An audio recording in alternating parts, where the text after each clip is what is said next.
একজনকে তো সুনির্দিষ্ট ভাবে জানি, যেই লোকের জীবনে যা ধরেছে সবকিছুতে বরকত আর বরকত, সবকিছুতে কল্যাণ আর কল্যাণ, পড়াশোনাও তেমন কিছু জানে না ভদ্রলোক। তার একটা গুণ আমি দেখেছি, তার ছেলে আলেম মানুষ, জিজ্ঞেস করেছি ভাই আপনার আব্বার জীবনে এত বরকত আমি দেখতে পাচ্ছি, অল্পতে অনেক বরকত আল্লাহ তাআলা তাকে দিয়েছেন। আল্লাহ তাআলা কোরআনে কারিমে বলেছেন, হাদা কিতাবুন আনজালনাহু মুবারাক, এই কিতাব আমি এটাকে নাজিল করেছি বরকতময় করে। নবী করিম সাল্লাল্লাহু আলাইহি ওয়াসাল্লামের হাদিস থেকে বোঝা যায়, যে বাসা যে বাড়িতে কোরআনের তিলাওয়াত হয়, ওই বাসা ওই বাড়িতে আল্লাহ রাব্বুল আলামিন রিজিক দেন, ওই বাসায় আল্লাহ রাব্বুল আলামিন বরকত দান করেন, ওখানে আল্লাহ তাআলা বহুমুখী কল্যাণ আল্লাহ তাআলা নাজিল করেন। বরকতের তৃতীয় চাবি হলো ভাই আল্লাহর নাম নেওয়া, বিসমিল্লাহ পড়া এবং আল্লাহর স্মরণ করা। নবী করিম সাল্লাল্লাহু আলাইহি ওয়াসাল্লামের হাদিস থেকে বোঝা যায়, কোন কিছুতে যখন বিসমিল্লাহ দিয়ে শুরু করা হয় তখন সেটা বরকতময় হয়। কুল্লু আমরিন জিবালিন লাম ইবদা বিসমিল্লাহি ফাহুয়া আবতার আও আকতা আও কামা ক্বালা আলাইহিস সালাতু ওয়াস সালাম। কয়েক রকম হাদিস আছে, গুরুত্বপূর্ণ কোনো কাজে আল্লাহর নাম না নিয়ে যদি করা হয় সেটা বরকতপূর্ণ থাকে না, এটা ত্রুটিপূর্ণ হয়। আপনি খাওয়ার সময়তে যখন বিসমিল্লাহ বলবেন, শয়তান সেখানে অংশগ্রহণ করতে পারবে না, বরকতময় হবে, স্বাস্থ্যকর হবে। আপনি বাসায় ঢুকতে যখন বিসমিল্লাহ বলবেন, তাহলে শয়তান সাথে প্রবেশ করতে পারবে না, বরকতময় হবে। আপনি যখন প্রত্যেকটা কাজের শুরুতে বিসমিল্লাহ বলে শুরু করবেন, জিন্দেগিতে বরকত আসবে। আমি ব্যক্তিগতভাবে এমন কিছু লোককে চিনি, একজনকে তো সুনির্দিষ্ট ভাবে জানি, যেই লোকের জীবনে যা ধরেছে সবকিছুতে বরকত আর বরকত, সবকিছুতে কল্যাণ আর কল্যাণ, পড়াশোনাও তেমন কিছু জানে না ভদ্রলোক।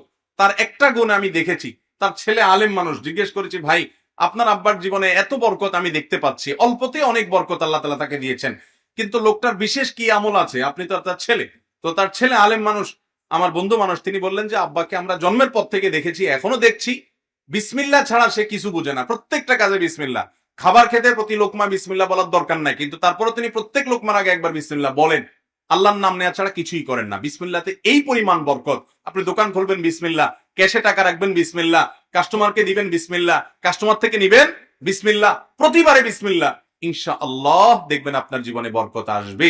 আপনি চাকরি করতে যাচ্ছেন, অফিসে ঢুকতে বিসমিল্লাহ, বসের রুমে ঢুকতে বিসমিল্লাহ, ফাইল খোলার সময় বিসমিল্লাহ, ফাইল দেওয়ার সময় বিসমিল্লাহ, প্রতিটা কাজে যখন আল্লাহর নাম নিয়ে কাজ করবেন, ইনশাআল্লাহ সেখানে কি আসবে? বরকত আসবে। নাম্বার 3, না 3 নম্বর গেল, নাম্বার 4, সাদাকা, দান। এর মাধ্যমেও মানুষের জীবনে বরকত নেমে আসে ভাই। সাদাকার উপমাটা হলো অনেকটা টিউবওয়েলের পানির মতো। আপনার খুব অভাব যাচ্ছে, খুব কষ্টে আছেন, সাধ্য অনুযায়ী অল্প একটু দান করে দেন গরিব দুঃখীকে, দিনই কোনো প্রতিষ্ঠানে, কল্যাণমূলক কোনো কাজে, যে কোনো বেশি খরচ করবে কিন্তু পেছনে বরকত হবে। আর যারা দান করে না তাদেরকে আপনি ধ্বংস করুন, সম্পদ দেখা যাবে অনেক কিন্তু কল্যাণ হবে অনেক কম। এই জন্য দেখবেন ওই যে টিউবওয়েলের যখন পানি অনেক নিচে চলে যায়, লেয়ার নিচে নেমে যায়, আমাদের কাজ হয় কি করা তখন? ওই নিজের যে বদনাতে বা আপনার জগে যে পানিটা থাকে ওইটা টিউবওয়েলে দিয়ে তারপরে চাপা শুরু করলে এরপরে এমন পানি আসে আর শেষ হয় না। ঠিক না ঠিক?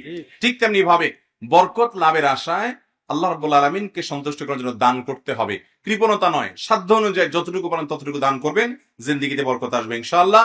বিভিন্ন হাদিস থেকে বোঝা যায় দান কিভাবে মানুষের জীবনকে বরকতময় করা যায়। সংক্ষিপ্ত সময় বিস্তারিত যাচ্ছি না।